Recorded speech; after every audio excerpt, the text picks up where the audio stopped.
Raconte qu'une femme, par le passé, vivait dans une même maison avec sa belle-mère, sous le même toit, pendant que son mari, lui, était en voyage. Mais cette femme ne s'entendait pas avec sa belle-mère. Elle se disputait pour plein de choses, ça provoquait des tensions entre elles, elles ne se supportaient plus. À un tel point qu'au bout d'un moment, cette femme a cédé à la pression et a décidé de se débarrasser de sa belle-mère. Elle s'est dit, c'est devenu trop, c'est trop difficile pour moi, c'est invivable, je vais faire en sorte qu'elle meure. Elle s'est alors rendue auprès d'un vendeur de parfums afin qu'il lui fabrique un poison. Un poison qui tue lentement, progressivement et au bout de plusieurs jours. Le vendeur de parfums lui a demandé « Mais pourquoi est-ce que tu veux un tel poison? Tu veux tuer qui ?»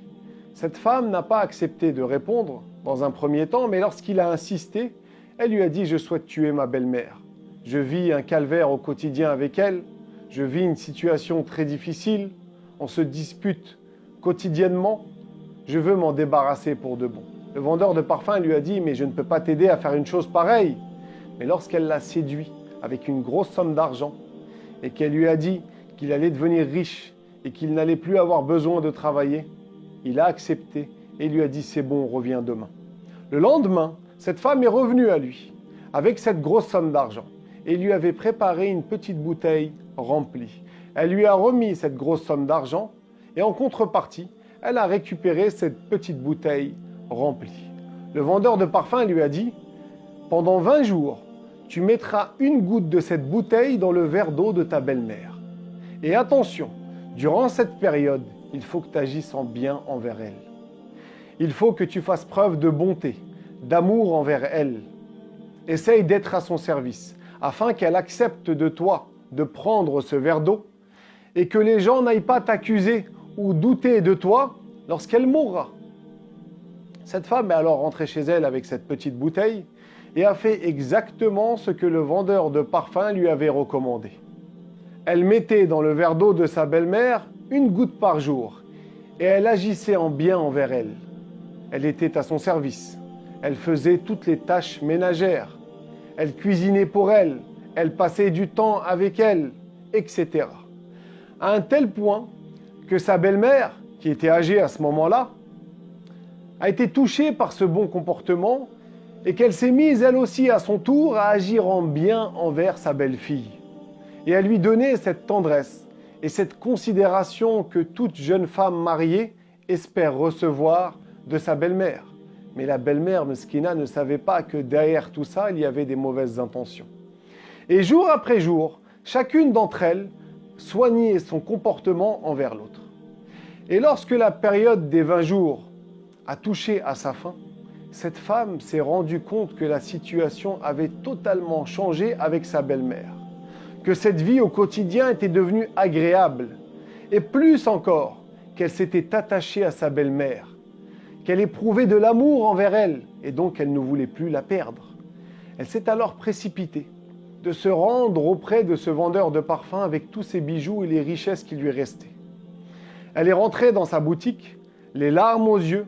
Elle lui a dit « Voilà tous mes bijoux, toutes mes richesses qu'il me reste. Je te donne tout ce que j'ai, mais fabrique-moi un antidote pour ma belle-mère. Finalement, je l'aime, je ne veux plus la perdre. » Le vendeur de parfums lui a dit « Rassure-toi, ta belle-mère est en bonne santé. Elle n'a rien.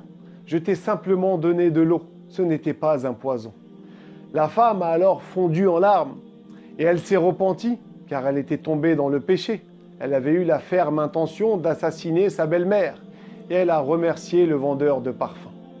La morale de cette histoire, et ce qu'il faut en retenir, c'est de ne pas se précipiter lorsqu'on rencontre des difficultés avec les gens.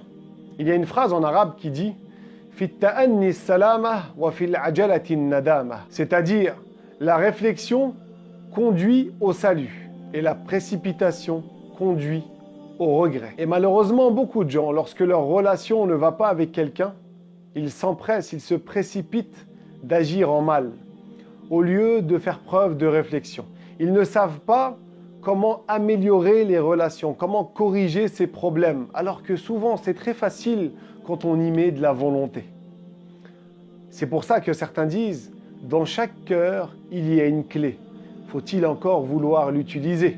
La plupart des gens n'utilisent pas ces clés. La plupart des gens attendent que ce soit autrui qui ouvre leur cœur.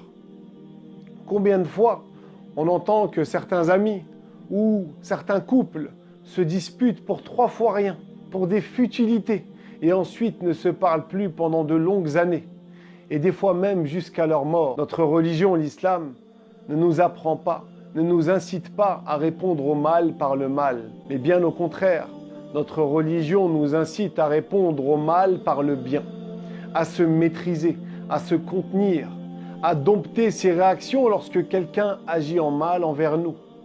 Et si on agit ainsi, si on fait cela, la vie deviendra beaucoup plus agréable. Allah nous dit dans le Coran, « Idfa' billati hiya ahsan, فإذا الذي بينك وبينه عداوة كأنه ولي حميم. » C'est-à-dire, repousse le mal par ce qui est de meilleur. Et voilà que celui avec qui tu avais une animosité devient tel un ami chaleureux. Que chacun d'entre nous essaye de s'améliorer et d'agir en bien envers autrui. Wallahu a'lam.